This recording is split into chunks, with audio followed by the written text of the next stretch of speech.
our first recipe that we've chosen from the Biltmore House cookbook, we're going to be making blackberry glazed pork ribs. And for that, we're going to need blackberry preserves. We've got pepper, salt, mustard powder, onion powder, garlic powder, and brown sugar. It's pretty simple. We're going to be putting that in the oven to slow bake for about 3 hours at 275. So I'm going to make the rub for it and then show you what we do. I've got little equal intervals of my pepper, salt, mustard, garlic, and onion powder in probably about tablespoon intervals because I'm going to be mixing those together with our brown sugar. I mixed those spices up with the brown sugar and I've rubbed them all over the ribs thoroughly. We're going to start letting that cook for about an hour or two before we put on our jam.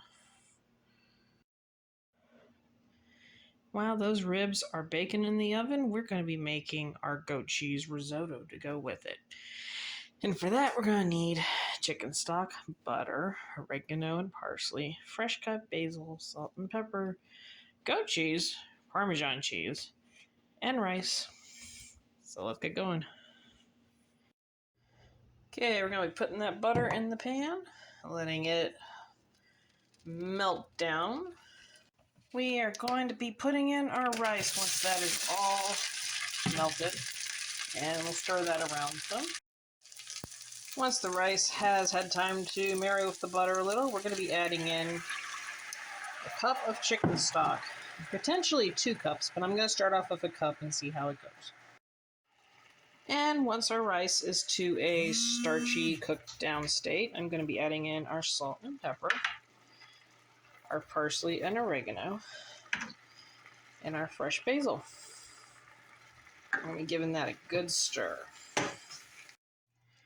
Okay, I have taken my rice off the heat, and I'm going to be adding in my goat cheese.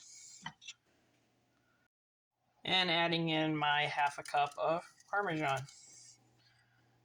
And then we're going to be stirring that up real good. Ribs are out of the oven, and let me tell you something, they smell fantastic. Now, before I serve these, I'm going to be putting a Blackberry BBQ Sauce that I made. If you want the recipe for that, I'll try to include it into the description. We are going to be taking a little of that, putting it over the already cooked ribs. We already put a little bit of the blackberry on when we put our rub on.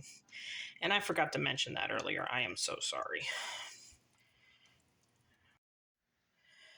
And we have a beautiful plate of our blackberry glazed pork ribs and our goat cheese risotto.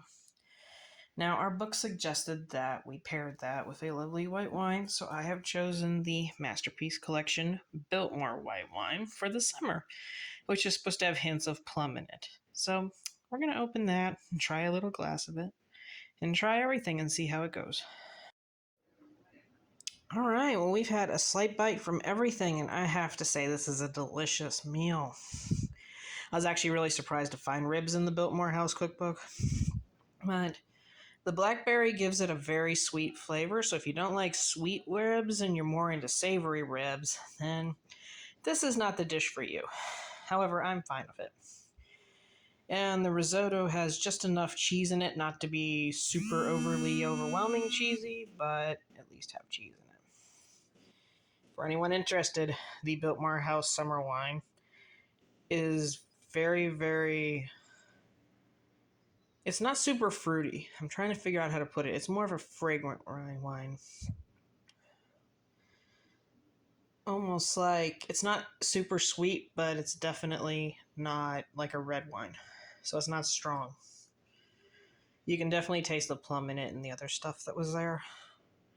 And it pairs beautifully with this because the cheese and the wine complement each other perfectly.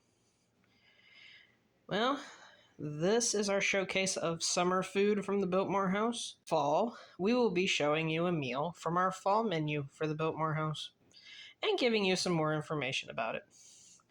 So until then, have a good day.